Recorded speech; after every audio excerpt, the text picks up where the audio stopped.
रसूलपुर निस्ता से हटके एक गांव कल्याणपुर है। मरजू जंगल से लकड़ियां काट के बाजार में बेचने गया, लेकिन उसे लकड़ी के अच्छे दाम नहीं मिले। इस पर मरजू ने कहा, अरे भाई, इतने कम पैसे, इतने पैसे में 2 वक्त का खाना भी नहीं मिलेगा। आप मुझे बहुत कम पैसे देते हैं। इतनी मेहनत से लकड़ी काट के आता हूं, इसके पैसे मुझे बहुत कम मिलते हैं। ग्राहक ने जवाब दिया, भैया, तुम्हारी लकड़ी इतनी कमजोर रहती है कि मैं इससे ज्यादा पैसा दे नहीं सकता।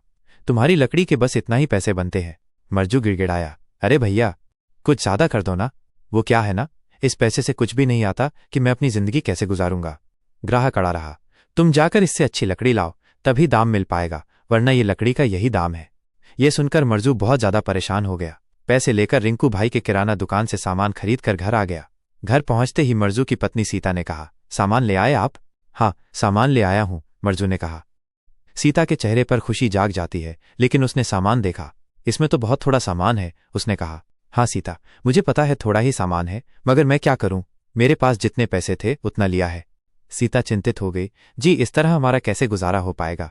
आपको पता ही है हम लोग कितने मुश्किल से गुजारा करते हैं। हाँ हाँ, मुझे पता है, लेकिन मैं कर भी क्या सकता हूं? मेरे पास इतने पैसे ही नहीं कि अच्छी जिंदगी गुजार सके। मोहम्मद इन मामू के भट्ट में इतनी मेहनत कर रहा हूं, फिर भी मेहनत का फल नहीं मिल पा रहा है।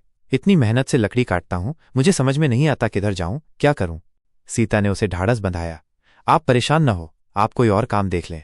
मरजू ने बताया, कई बार काम तलाशने की कोशिश की, मुझे किसी ने काम नहीं दिया।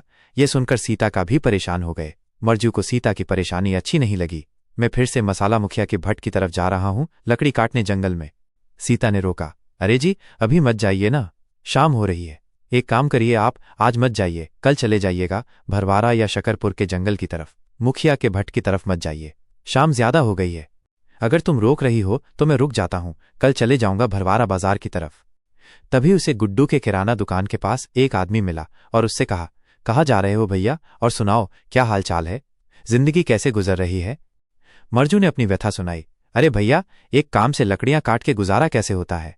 आदमी बोला, हाँ भैया, तुम सही कह रहे हो, और आसपास के जंगल की तरफ अच्छी लकड़ियां भी नहीं है, इसके लिए बड़की पोखर जंगल के अंदर जाना पड़ेगा। मरजू डर गया, जंगल के अंदर तो काफी जानवर होंगे, मुझे डर बहुत लगता है भैया, खास करके मुखिया जी के भट्ट की तरफ, जंगल की तरफ। आदमी बोला, हाँ भैया, जंगली जानवर तो होंगे, लेकिन अच्छी लकड़ियां बड़की पोखर की तरफ मिलेगी। यह सुनकर मरजू बहुत ज्यादा परेशान हो गया, लेकिन वह आदमी बिल्कुल ठीक कह रहा था। बड़की पोखर जंगल की तरफ लकड़ियां सारी कट चुकी थीं, अब बस जंगल के अंदर ही अच्छी लकड़ियां बची हुई थीं। अगली सुबह मरजू लकड़ियों के लिए जंगल की ओर चल पड़ा। बड़की पोखर के जंगल में आने के बाद मरजू ने कहा, यहां पर तो लकड़ियां ही नहीं है। वो आदमी सही कह रहा था, लकड़ियों के लिए जंगल में जाना पड़ेगा, पर जंगल के अंदर जाना सही रहेगा।